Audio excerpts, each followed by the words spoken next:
বেশ কয়েক মাস আগে থেকে বলে আসছি, আপনারা জানেন যে আমরা বামেদের চেয়ারম্যান বিমান সাহেব বসু স্যারকে আমরা চিঠি করেছিলাম যে বর্তমান পরিস্থিতিতে বিজেপি এবং তৃণমূলের হাত থেকে বাংলাকে বাঁচাতে হবে, আসুন ঐক্যবদ্ধ হয়ে লড়াই করি এবং বিজেপি এবং তৃণমূলকে হারাই সহজে। এই মর্মে আমরা চিঠি কংগ্রেসকেও করেছি, কিন্তু সেই অর্থে এখান থেকে সেই অর্থে রেসপন্স আসেনি। বামেদের পক্ষ থেকে চিঠি রেসপন্স করেছে, আমরা একাধিকবার আলোচনাও হয়েছে আমাদের এর মধ্যে। আজকে আমাদের আলোচনা ছিল যে কিভাবে আপনার লড়াইটা হবে, কোনখানে কোন দলের প্রার্থী দিলে লড়াইটা ভালো হবে, সে বিষয় নিয়ে আজকে আমাদের আলোচনা ছিল। বিমানদা ছিলেন, সেলিম বাবু ছিলেন, আর ওটা শ্রীদীপ বাবু ছিলেন।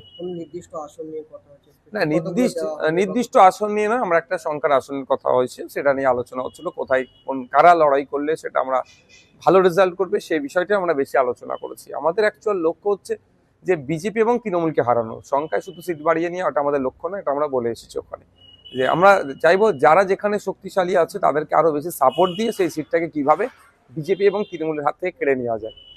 এর আগে একাধিক নির্বাচনে আসলে সংখ্যা নিয়ে একটা মতবিরোধ হয়েছিল, আপনারা একরকম দাবি করলেন, পরবর্তীতে সে দাবি রাখা হলো।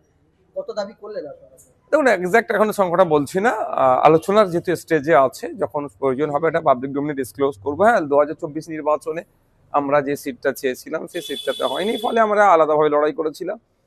তারপরে বাই ইলেকশনে আমরা আবার একসাথে লড়াই করেছিলাম। আমরা হাড়োয়া নিয়েছিলাম, তালডাংরাতে লেফট ফ্রন্টের পার্টনাররা নিয়েছিল, নৈহাটিতে লেফট আপনার লিবারেশন নিয়েছিল, এরকম ভাবে বিভিন্ন সিটগুলো নিয়েছিল। তো আগামী আপকামিং ইলেকশনে যাতে আমাদের স্মুথলি আমাদের জোটটা হয়, কোনোভাবেই না কোনো রকম ভাবে জোটের মধ্যে যে উত্তরবঙ্গে নয় এই দক্ষিণবঙ্গে জোট হবে, বা আপনারা জানেন যে দেগঙ্গা লোকসভাতে আইএসএফ প্রার্থী দিয়েছিল, ওখানে জোটে আমরা সিট পাওয়ার পরে ওখানে বামেদের এক জোট শরিক প্রার্থী দিয়ে দিয়েছিলেন, সেই বিষয়গুলো আর না পুনরাবৃত্তি হয়, এবং 5 লাখ ক্ষেত্রে একইভাবে হয়েছিল, সেই বিষয়গুলো আমাদের আলোচনা ছিল।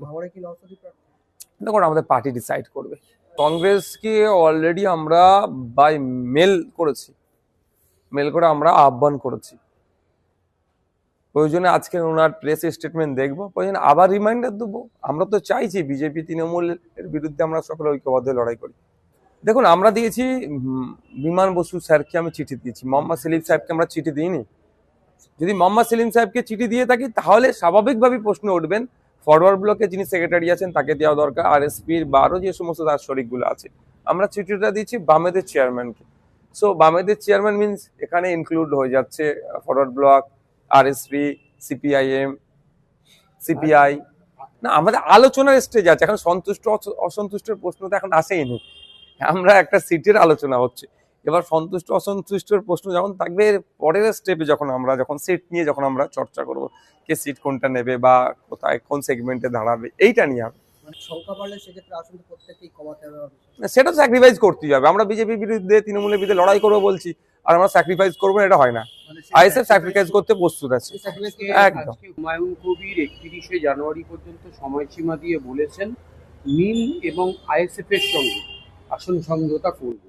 আমাদের সাথে এখনো পর্যন্ত অফিসিয়ালি কেউ যোগাযোগ এই ধরনের করেনি, বা আমাদের রাজ্য কমিটির কোনো নেতৃত্বের সাথে এই ধরনের কেউ আলোচনা করেনি। যদি রাজ্য কমিটির কোনো নেতৃত্বের সাথে ভার্বালি আলোচনা করতো সেটাও আমাদেরকে জানাতো, এরকম কোনো খবর আসেনি। না, আমাদের কোনো কমিউনিকেশন কারোর সাথে নাই। আমরা